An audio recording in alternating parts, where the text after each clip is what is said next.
Et si votre cerveau était en réalité deux cerveaux, deux consciences, deux perceptions, deux réalités, dans une seule tête? Voici l'histoire vraie, fascinante et troublante de Karen.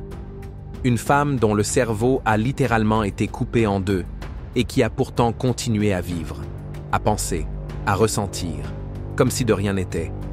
Dans les années 60, les médecins cherchent une solution à un mal invisible, l'épilepsie sévère. Une opération radicale est alors testée. On sectionne le corps calleux. C'est la passerelle entre les deux hémisphères du cerveau, le gauche, le droit.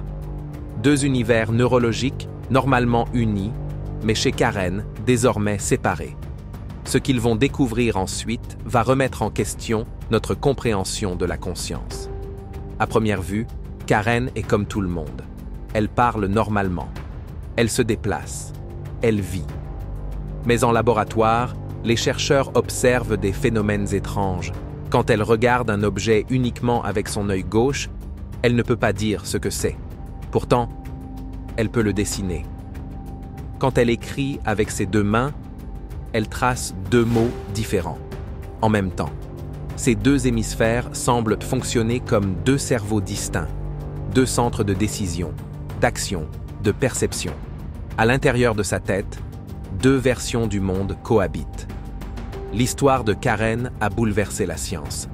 Elle montre que notre conscience est peut-être un compromis, un fragile dialogue entre deux entités neuronales. Chez Karen, ce dialogue est rompu. Pourtant, elle continue à exister.